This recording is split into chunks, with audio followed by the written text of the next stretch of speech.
Over trading ಮತ್ತು revenge trading ಭಾವನೆಗಳನ್ನು ಅರ್ಥಮಾಡಿಕೊಳ್ಳುವುದು ಮತ್ತು ನಿಯಂತ್ರಿಸುವುದು. ಪರಿಚಯ. ಓವರ್ ಟ್ರೇಡಿಂಗ್ ಅಂದರೆ ಏನು? ರಿವೆಂಜ್ ಟ್ರೇಡಿಂಗ್ ಅಂದರೆ ಏನು?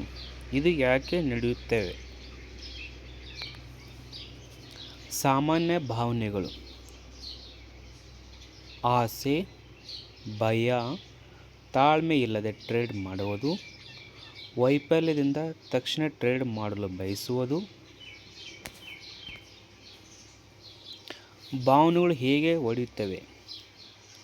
ಅಮಿಗ್ಡಾಲ ಹೈಜಾಕ್, ಲಿಂಬಿಕ್ ಸಿಸ್ಟಮ್ ವಿರುದ್ಧ ಫ್ರಂಟಲ್ ಕಾರ್ಟೆಕ್ಸ್, ನಿಯಮಗಳ ಕೊರತೆ.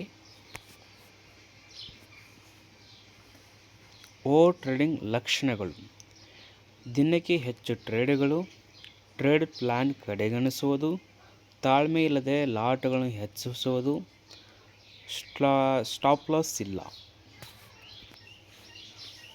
ರಿವೆಂಜ್ ಟ್ರೇಡಿಂಗ್ ಲಕ್ಷಣಗಳು: ತಕ್ಷಣ ನಷ್ಟವನ್ನು ತೀರಿಸಲು ಪ್ರಯತ್ನಿಸುವುದು, ಹೆಚ್ಚು ಲಿವರೇಜ್ ಬಳಸುವುದು, ಸೋಲಿನ ನಂತರ ತಾಳ್ಮೆ ಇಲ್ಲದೆ ಟ್ರೇಡ್ ಮಾಡುವುದು, ಲಾಜಿಕ್ ಬದಲು ಭಾವನಾತ್ಮಕ ನಿರ್ಧಾರ.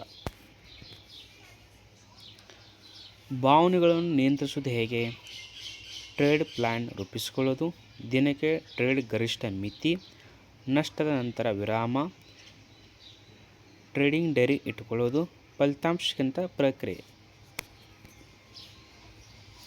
ಸಹಾಯ ಮಾಡುವ ಉಪಕರಣಗಳು: ಜ್ಞಾನ ಮತ್ತು ಆತ್ಮಜಾಗೃತಿ, ಅಲಾರಂಗಳು ಮತ್ತು ರಿಮೈಂಡರ್ಗಳು, ರಿಸ್ಕ್ ಮ್ಯಾನೇಜ್ಮೆಂಟ್ ನಿಯಮಗಳು, ಅಕೌಂಟಬಿಲಿಟಿ ಪಾರ್ಟ್ನರ್ ಅಥವಾ ಕೋಚ್. ಸಮಾರೋಪ: ಭಾವನೆಗಳಿಂದ ಬರುತ್ತದೆ. ನಿಯಮ, ಯೋಜನೆ ಮತ್ತು ಆತ್ಮ ಜಾಗೃತಿ ಮುಖ್ಯ. ನಿಧಾನವಾಗಿ ಬೆಳೆಯಿರಿ.